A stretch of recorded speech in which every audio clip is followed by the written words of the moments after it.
Okay, so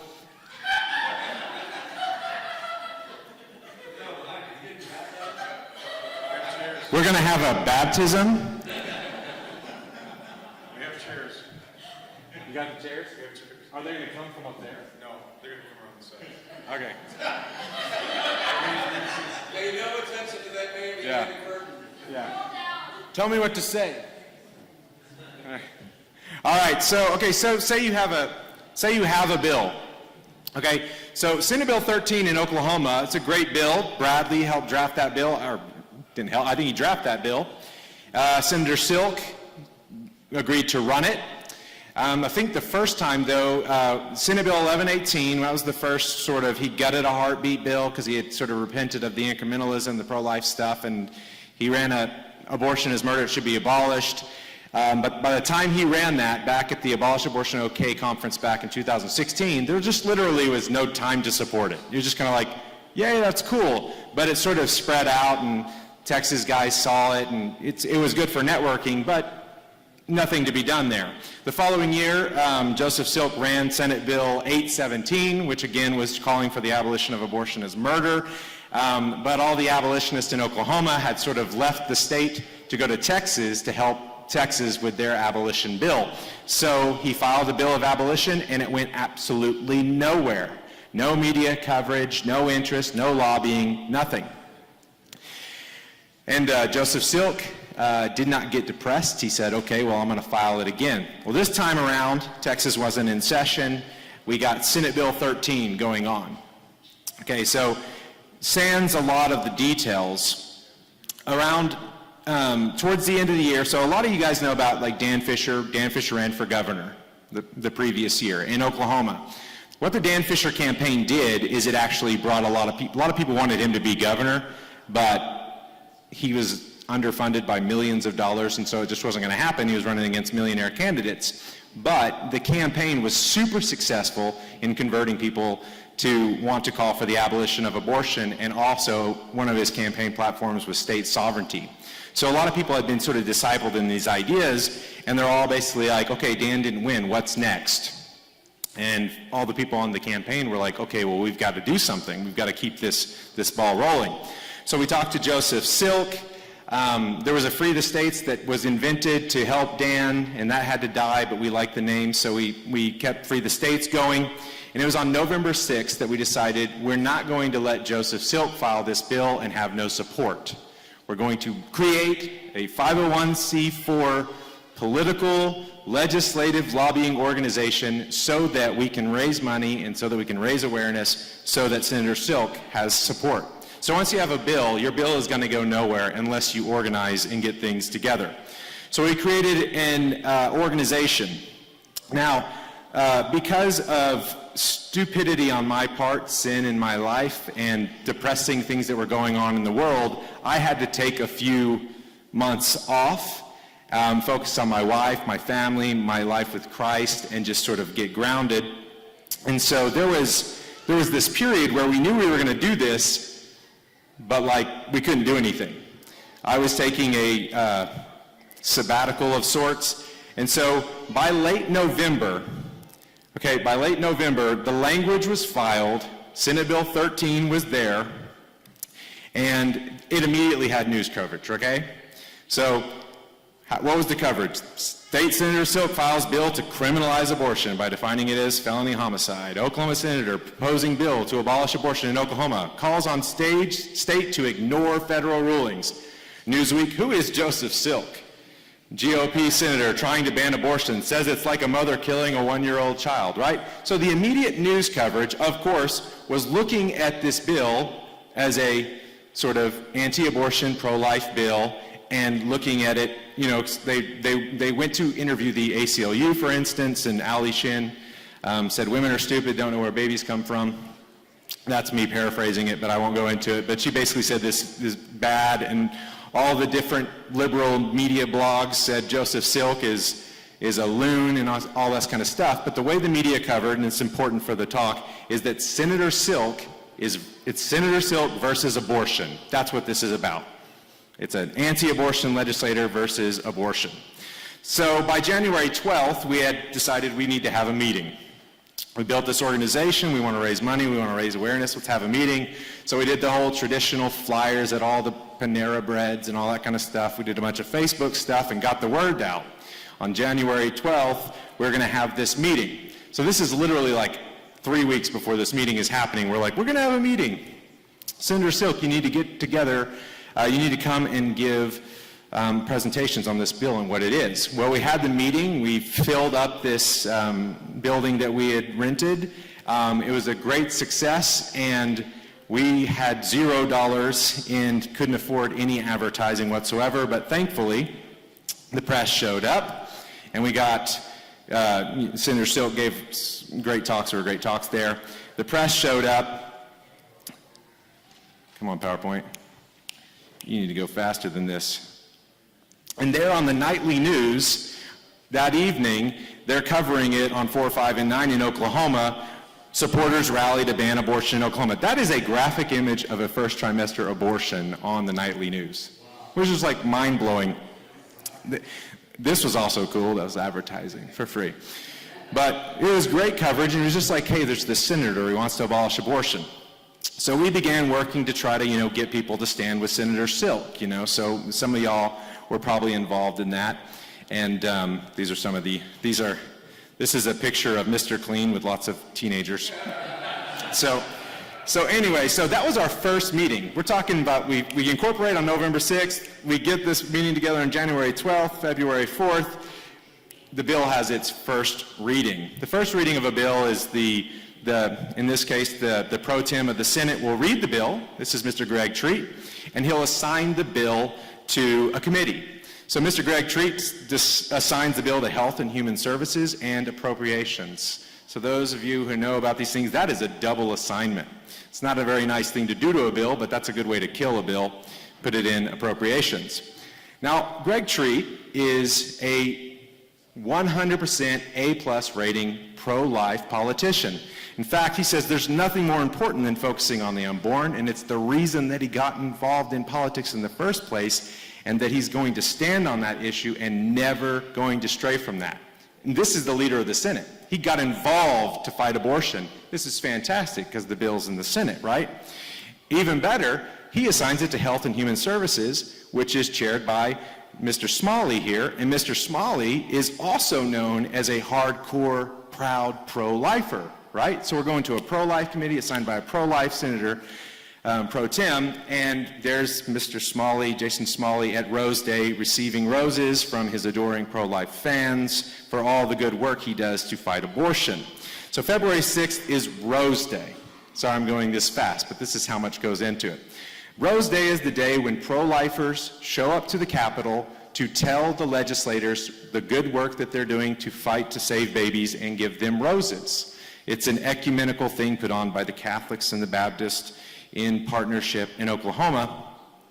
And of course, they don't even really know what's going on. The Senate Bill 13, is it going to get any press? Do we need to kill it? Whatever, I don't really know. They're not really worried about it. So we show up to Rose Day as Free the States organization. Yeah. And we take a rose and we put it on our material, and we stand at the doors of this event and pass it out as though it's the official propaganda of the event. Every single person took it. We had people from Free the States, Ecclesia of Oklahoma, Abolition Society of Oklahoma, handing these out to every pro-lifer who came in the door, telling them, listen, there's one bill that these guys need to support, and it's Senate Bill 13. Tell them that if they don't support this bill, we're not having Rose Day next year.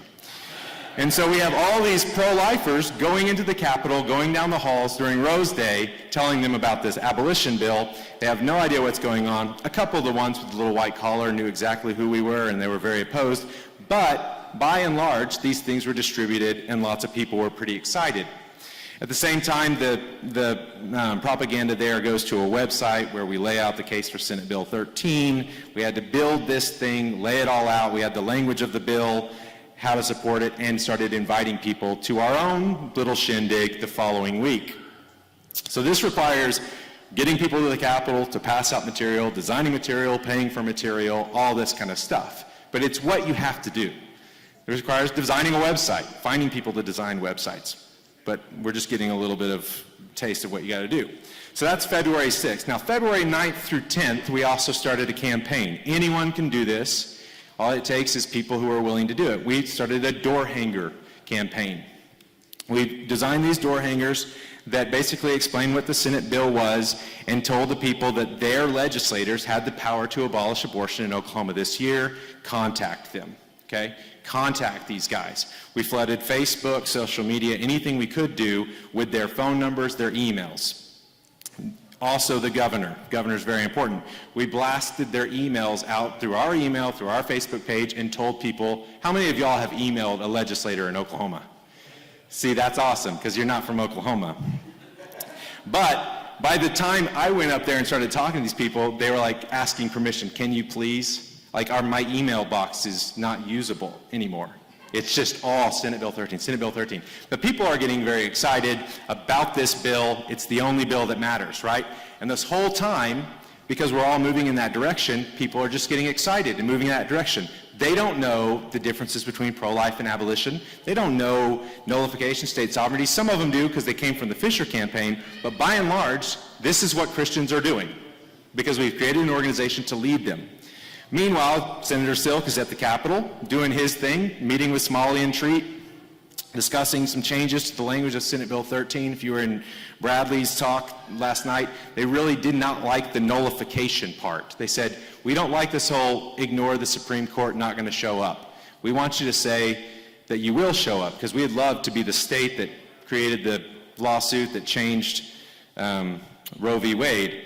And so we modified the language. We said, we'll modify the language to be like, we may show up to the court, but while we're showing up at the court, abortion will be abolished.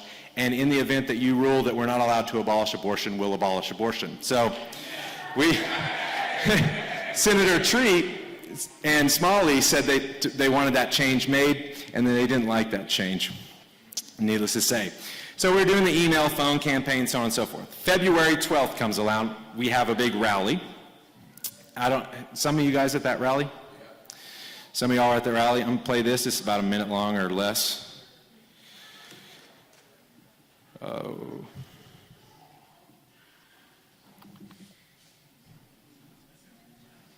Volume.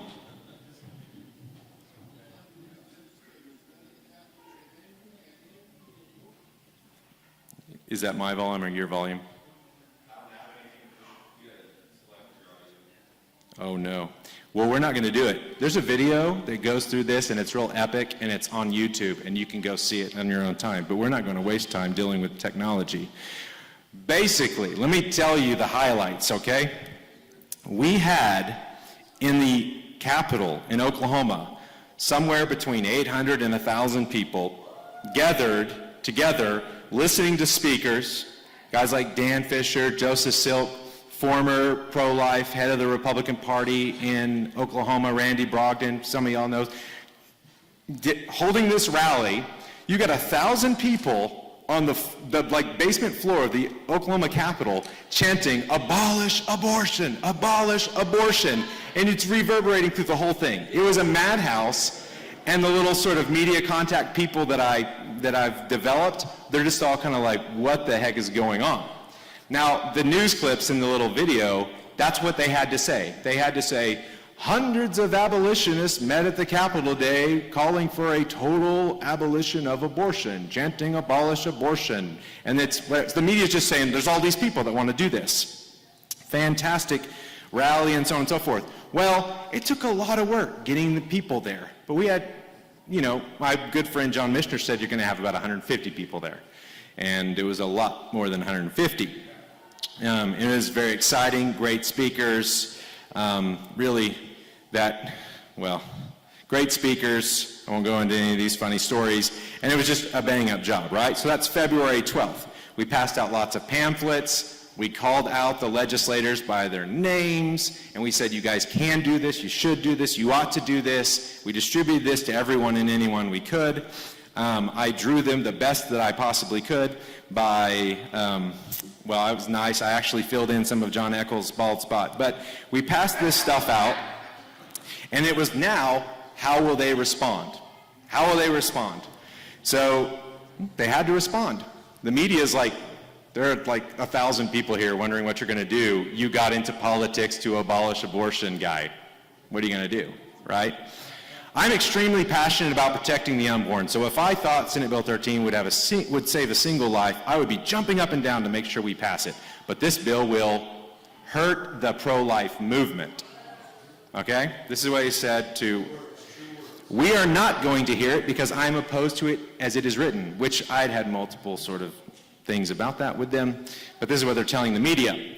By this time, in February, it is no longer Senator Silk versus abortion, it's Senator Silk versus the GOP, and that's how they're covering it. Senator Silk versus pro-lifers? They're not going and asking Ali Shin of the ACLU. They're going and talking to Jason Smalley. Hey, Mr. Pro-Life guy, why aren't you supporting this bill to end abortion in Oklahoma? Well, we have other bills. There's a personhood bill. We could look at the heartbeat bill. I mean, there's other pro-life movement bills. There are other pro-life movement bills that we could tank up and discuss and continue that movement towards, I think, what we all want. Pro-life movement bills. I am extremely pro-life. I support the efforts. I support the cause. And I do support the author. I just do not support this kind of method. It is extremely unconstitutional. For those of y'all who saw my talk the other day, Abby Johnson opposed it in Texas because it was unconstitutional to abolish abortion. Here we have them saying it's unconstitutional to abolish abortion in Oklahoma. So what we're saying, Bradley and myself and others, is true. So February 18th, we began showing up saying no, abortion is extremely unconstitutional, filling their hallways, showing up to their committees that had nothing to do with our bill because they were choosing not to hear the bill, making them have to deal with us, right? This whole time, they're going to dig in their heels, and as we all know, they're not going to hear the bill. But all these people lining the hallways, they're getting educated. Oh my gosh. This guy who I voted for, I donated to, is not going to hear a bill to abolish abortion, and they're learning, and they're getting discipled and understanding iniquitous decrees and so on and so forth. So, meanwhile, because, and some of you gave to this, because they're doing this, we decided, well, why does Free the States exist other than to put up billboards? And due to the providence of God and a new person working for Lamar, we were able to put this up against their policy of not putting up billboards shaming senators and other political figures.